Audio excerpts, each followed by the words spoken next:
Hello friends, welcome to my channel Sonu family vlogs. કેમ છો બધાને ભાવથી જય સ્વામિનારાયણ, જય શ્રી કૃષ્ણ, રામ રામ.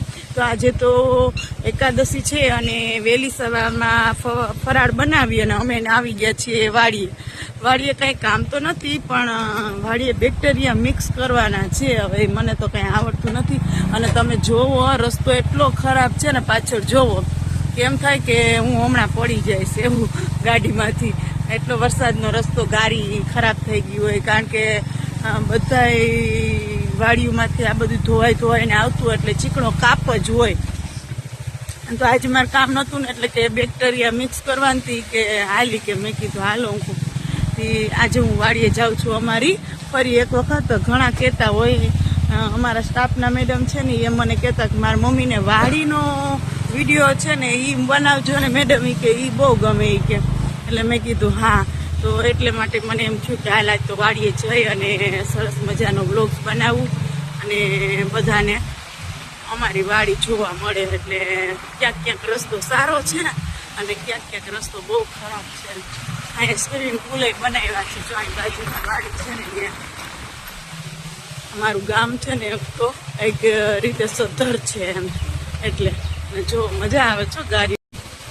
હવે ધોધમાર વરસાદ પડે તો જોરદાર મજા આવી જાય, પણ આમાંથી નીકળાય નહીં એટલી ખબર છે કે બહુ વરસાદ આવે ને એટલે ગાડીમાં પાણી ફૂલ જાતું હોય કમર સુધી, એટલે ગાડીમાંથી નીકળાય એમ ના હોય, એટલે ફરીને જવું પડે. પણ વરસાદ હોય ને તો નાહવાની બહુ મજા આવે. જોવા રસ્તો અત્યારે તો બધા વાડીએ વયા ગયા. આજે અમારે થોડુંક મોડું થઈ ગયું એટલે ગાડીમાં કોઈ દેખાતું નથી દૂર સુધી. પાછળ એક આવે છે કોક ગાડી લઈને, ટ્રેક્ટર લઈને આવે છે, કે ગાડી લઈને દેખાતું નથી. અને આ પાણા છે ને એટલે એમ થાય કે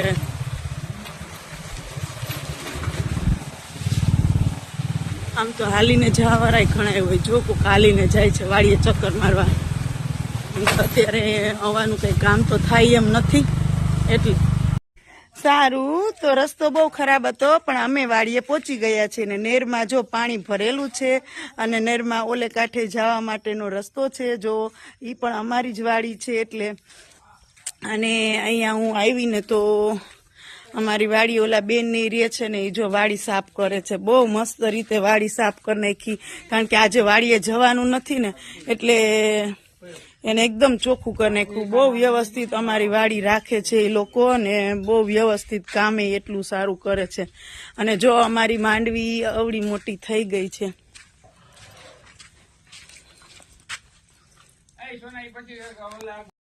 તો સારું, ચાલો અમે આ ગોળ છે ને ઈ મેં કીધું છે અમારા વાડીવાળા બેને કે એને આ ડોલની અંદર નાખવાનો છે. તો મેં કીધું કે આ શું કામ એને કરવાનું છે, મારા ઘરવાળાને એમ કીધું ને, તો કે આ માંડવીમાં ફૂગ ના આવે ને અને સુકાળો ના આવે ને એટલે આનું મિશ્રણ કરવાનું હોય બેક્ટેરિયાનું ને એનું. એટલે કે આ ગોળ પલાળવો પડે ને, એમાં ચણાનો લોટ થોડોક નાખશે એમ. એટલે જો આ ગોળ પોણી ડોલ ભરીને એમાં પોણો આ ઉપરથી લઈ લ્યો પુષ્પાબેન, આ બધી લઈ લ્યો. એટલે આ બસ હા, એટલે એ છે ને ગોળને પલાળી દેશું. એટલે હું પછી જ્યારે વરસાદને વરાપ થઈ જશે ને ત્યારે અમે એને વાડીએ માંડવીમાં છાંટવાનું છે. બસ હવે થઈ ગયું કે નહીં વધારે જોવે તો વળી. એટલે હવા બંધ કરી દો. હજી થોડોક નાખવો પડશે હો ગોળ, હજી તો અડધો જ થયો પુષ્પાબેન, હજી થોડોક નાખી દો. એટલે પછી આ છે ને માંડવીમાં છાંટવાનું છે.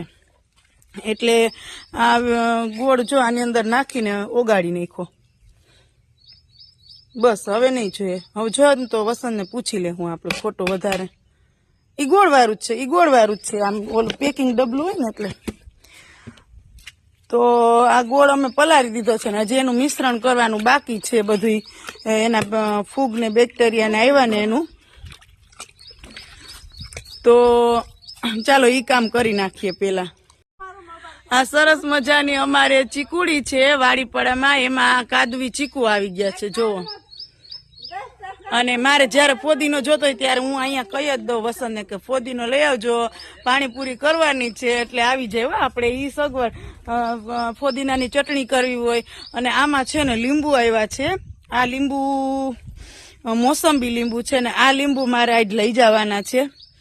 બેક સંબંધીને દેવાના છે ને થોડાક હું રાખીશ ને એટલે મને કીધું છે પપ્પાએ કે નીચેથી સોના લઈ લેજો, પેલા નીચે નમી ગઈ છે ને ડાળખીઓ એમાંથી, એટલે આ લીંબોડીમાંથી પાછા એક તો કાંટા લાગે એટલે એ ધ્યાન રાખવું પડે ને કે લાગી ન જાય એમ.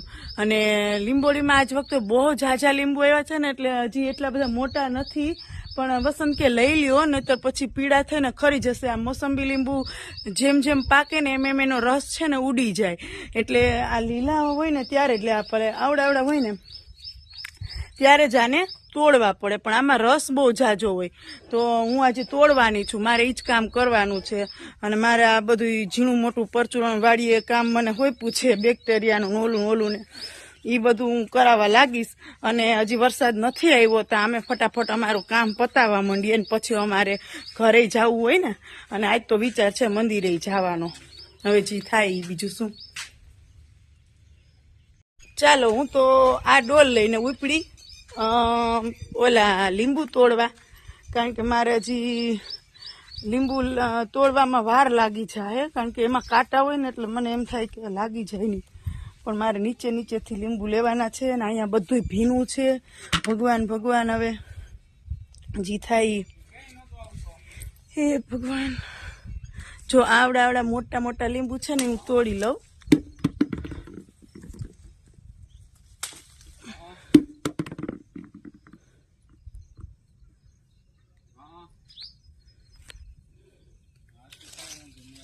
આ નીચે એકદમ નીચે ઘણાય છે, હવે આમાં તો કાંટા ના લાગે તો સારું. લીંબુ તોડવા તો વર્ગા છીએ. એ ભગવાન પ્રભુ તમ વિના મારું કોણ. આમાં તો બહુ છે લીંબુ, પણ મારે કેમ લેવા, ગારો છે. એમાં વસંત મારી ઉપર રાડારાડી ના થઈ જાય તો સારું. સારું ચાલો હું તો હવે આ ફટાફટથી હાથમાં આવે ને તોડવા માંડું છું લીંબુડા. સારું ચાલો તો આ જોવો તમે, આ બેક્ટેરિયાનો હાથો નાખવાનો છે, અમારા ઘરવા નાખે છે ને આ છે ને આ વાંસ ને લગાવ્યા છે ને એ અમારો ડુંગળીનો ગોદામ છે ને આ ભાઈ છે ને અમારા વાડી વાળા એ જો બેક્ટેરિયાનો હાથો નાખે, મેં કોઈ દી જોયું નતું. આ માંડવી માટેનું છે કે માંડવીમાં છાંટવાનું છે ને, એટલે બહુ ઝાઝા પેકેટ લેવા છે ને અત્યારે હાથો નાખી દઈએ ને તો વરસાદ ના હોય ને ત્યારે આ બધું માંડવીમાં છાંટવાનું છે, એટલે સૂકો ના આવે ને ફૂગ ના આવે ને એમ કરતા હોય. જો મેં તો કીધું હાથો નાખવો એટલે શું હોય છે, ગોળનું પાણી બનાવ્યું ને તારે વચ્ચે તેમાં શું નાખશે. જો વાહ, જો આ બધું નાખવા માંડ્યા, 2 ચોકી જેટલું કર્યું છે જો. અને આ આખો ગોદામ કેવડો મોટો છે, એ આખો વાંસનો છે, બંબુનો લગાવેલો, કારણ કે આમાં ડુંગળી ભરતા, પણ આ વર્ષે અમે ડુંગળી વાવી નથી એટલે આ ખાલી છે, એટલે આમાં પછી ઉપયોગમાં તો લેવું પડે ને. જો એકદમ થઈ ગયું, આમાં બેક્ટેરિયા નખાઈ ગયા. મેં તો કીધું બેક્ટેરિયા એટલે શું હશે, અંદર પેકેટ ખોલીએ પછી ખબર પડે કે બેક્ટેરિયા કોને કહેવાય. આ પાવડર જ છે એક પ્રકારનો, આ વસંત પાવડર જ હોય ને. આ જીવત ફૂગ છે, લ્યો આની અંદર ફૂગ છે, આની અંદર બેક્ટેરિયા જીવતા હોય ને આ જીવતી ફૂગ છે. એ અમે કોઈ દી કર્યું હોય, આ દેખાય નહીં એવું હોય, પણ અમે કોઈ દી કર્યું છે તો અમને ખબર હોય. હવે આ બધું હવે નીકળું નકર આ બધું ફૂગ, આ બેક્ટેરિયા ને ફૂગ ને નાખીને તમે માંડવી એટલી ખરાબ કરી નાખી છે ને કે જે અમે માંડવી નાનપણમાં ખોબા ભરીને ખાતા ને એ અટાણ અમે ખાઈ નથી શકતા તા, તો એ માંડવીના દાણાથીને જ ગેસ થઈ જાય અને ફાવતું નથી. આમ જો આ બધું એવું નાખે માંડવીમાં, પછી આપણને ક્યાંથી માંડવી ભાવે. હું પેલા નાની હતી તો કેટલી માંડવી ખાઈ જતી, પણ મેં કીધું હવે માંડવી કા ના ભાવે, પણ ક્યાંથી ભાવે. હવે બેક્ટેરિયા ને ફૂગું ને બધું નાખીને ઉત્પાદન માણસને વધારે કરવું છે ને એમાં મીઠાશ વહી ગઈ છે, અને જે આમ ક્વોલિટી હતી ને જે દેશી એ વહી જાય, એટલે હવે આપણને છે ને એ માંડવી મીઠી નથી લાગતી. જો આ બેક્ટેરિયા નાખ્યા ને ફૂગ નાખીને જો એ કે આથો સરસ આવે, કે તું હાલ ને કે આથો સરસ આવે બાયું હાથે કે આમાં નાખે ને તો ઓલા આ શું કઈ ખાટિયા ઢોકરા બનાવવા છે તે આથો. અને વાસ તો જો આવે દુનિયાની. જો આ હતું સરસ મજાના બેક્ટેરિયા ને ફૂગનો આથો. હજી આની અંદર વસંત ઓલું નાખવાનું કઈ થાય પાણી તો સારું ચાલો, તો આ અમે ગોળ પલાળ્યો હતો ને ઈ ગોળ અમે હવે આ બેક્ટેરિયાનું જે આથો નાખવાનું કર્યું ને એમાં આ ગોળનું પાણી જો આ ભાઈ છાંટે છે. હવે આ બધું એમને મૂકી અને પછી વયું જવાનું છે. તો એને પાછું ગમે એ ડબલેથી ના હાલે, ચોખ્ખી વસ્તુથી ને જ હાલે. નકર તો ડબલા દવા વાળા કેટલા હોય પણ કે ઈ નહીં હાલે વસંત કે. એટલે જોવો આમાં ગોળનું પાણી છટાય છે. જો હવે આમાં બેયમાં ગોળનું પાણી છાંટી દે ને, કેવું ગજબની કરામત કહેવાય કે આવું બધું છાંટવાનું ને એમાંય વળી ગોળનું પાણી છાંટવાનું તો જ આથો આવે. એટલે આ 5 કિલો ગોળ તો અમે લઈ આવ્યા છીએ અને એમાંથી 4 કિલો ગોળ તો અમે પલાયરો છે. આ પાણી કર્યું, આ પોણી ડોલ પાણીની ભરી, આખું પાણીનું ગોળનું પાણી છે. લ્યો હવે આ બધું આ કેમ ઓલું ખાતર થયું હોય એની જેમ આ બધું મિશ્રણ કરીને રાખી દીધું છે લુગડામાં. અને હા ભાઈ આ બેયમાં મિક્સ કરી દે બીજું હું. અને વરસાદ પણ જોરદારનો અંધાર્યો છે અને હવે અમારે ઘરે જવાનું છે. પણ હજી તો જો હું તો આ ધાણા લઈ આવી છું ને આ ધાણા વાવું છું. અને આવી રીતના મને આ ગારીઓ કરી દીધો છે આ કરીને કે આમાં તું નાખતી જાજે એટલે ધાણા આમાં ઉગી જાય ને ખાટા નાખજે એમ. એટલે મેં જો આમ વાવી દીધું ફરતું ધોરિયામાં. એટલે જો દેખાય આ બધું ધાણાનું વવાઈ ગયું છે. અને આ મારે આખો ક્યારો આમ પૂરો કરવાનો છે. હવે જલ્દીથી થઈ જાય એટલે ભાગીએ, કારણ કે વરસાદ માથે આવી ગયો છે. એટલે આ વાડીએ આવીએ ને એટલે એમ તો કામ હોય, આપણે એમ કંઈક વાડીએ શું કામ હોય.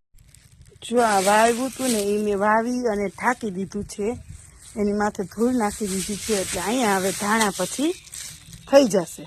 સારું ચાલો, તો રીમઝીમ વરસાદ ચાલુ થઈ ગયો છે ને મારે ઉતારવાની છે આ ચોરી. કે આમાં સોના ચોરી હોય ને તો તું ઉતાર લેજે શાક માટે, પછી પાછી વળી મોટી થઈ જશે. તો હું ઉતારું છું ચોરી. અને હવે અમારે અહીંથી મેલ ખખેરિયા કરવાના છે ફટાફટ કામ પૂરું કરીને. આ કોઈ દી ઉતાર્યું ના હોય એક શાકભાજી એટલે આપણને આવડે નહીં, પણ હવે કીધું છે એટલે કરવું પડે. આપણું કામ તો છે નહીં કંઈ, આમ તો આપણું કામ કહેવાય પણ આપણે કરીએ નહીં ને એટલે આપણું કામ નથી. અડધીને બરધીને સિંગું જો તૂટી ગઈ છે, તૂટી ગઈ ને મને ખીજાય હવે કે આટલું હું છે. હવે તો હું વાડીએ ચક્કર મારવા આવતી રહીશ એટલે. અને જો તમે પહેલી જ વખત વિડીયો જોતા હોય ને તો સબસ્ક્રાઈબ કરવાનું ન ભૂલશો અને નોટિફિકેશન પર ક્લિક કરી દેજો, જેથી પહેલો જ વિડીયો તમને જોવા મળે. અને મારા શોર્ટ વિડીયો સવારે 9 વાગે પણ હશે, જે હસાવવાના હશે. તો સબસ્ક્રાઈબ કરવાનું ન ભૂલશો અને મારા કોમેડી વિડીયો શેર કરવાનું ન ભૂલશો. સારું ચાલો, બધાને ભાવથી જય સ્વામિનારાયણ, જય શ્રી કૃષ્ણ, રામ રામ.